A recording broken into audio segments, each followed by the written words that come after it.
Good morning and welcome to Nasdaq Trade Talks. I'm your host, Jill Malandrino, Global Markets Reporter at Nasdaq. This morning, we're going to focus on emerging market ETFs. Joining me is Fran Rodilosso. He is the head of fixed income ETF portfolio management over at VanEck. Thank you very much for joining us at MarketSite today. So let's talk about that. Why should investors consider emerging market debts in their portfolio? Well, thanks for having me, Jill. Emerging market debt is used to be thought of as one asset class, and now today it's really multiple asset classes, and that's part of what it offers investors. It's broad, it's diversified. You have sovereign debt options, local currency debt options, corporate bonds from a multitude, more than 60 emerging market countries that have bond issues out there for international investors. So you're able to invest in various ways. There are great opportunities for active portfolios, but there are also great opportunities now in ETF space because it is a diversified and liquid enough set of asset classes. So why would you use, or what are the benefits to using ETFs to get emerging market debt exposure? I think you're able to take advantage of the diversification that exists. So you could have a nice broadly diversified portfolio. You could also cut up the market, if you will. So you could have just local exposure or just corporate or just high yield corporate.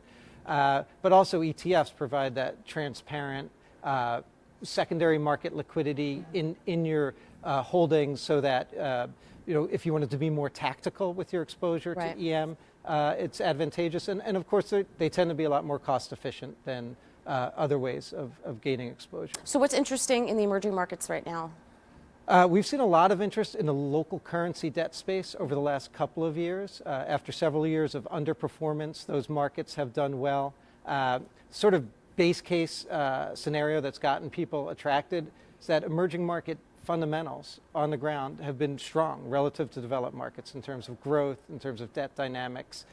So the currencies, after several years of underperformance, pretty extreme underperformance, stabilized. They haven't actually outperformed the dollar that much, particularly after the last month, where there's been a whole lot of volatility and not a lot of good news for local currency space. But generally speaking, over the last 12 months, last 18 months, it's been one of the better or best performing debt asset classes.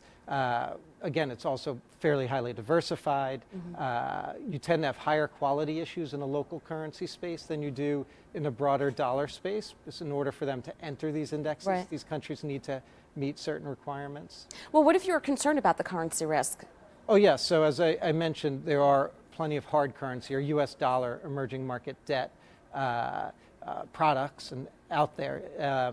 So you can invest in just sovereign, which is probably thought of as the most liquid space, dollar sovereign. In reality, a lot of the local currency sovereign are now highly liquid.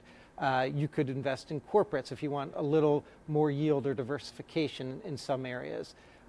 You can do blended, so you can find products that have, say, 50% hard currency or 60% hard currency and some percent local currency exposure. So you can get some of that local, perhaps some of the currency appreciation if that occurs down the road. So in the emerging market space, what area do you expect to see outperformance in? We still like the local currency space. It has actually done better than hard currency sovereigns year to date, despite what has been a very significant pullback in currencies this month. But still a better yield, higher quality issuers on average.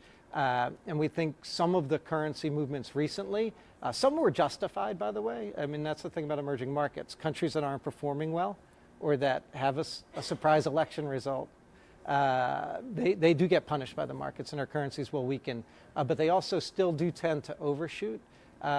Difference between today and what many investors may remember from a couple of decades ago is that country fundamentals are much stronger.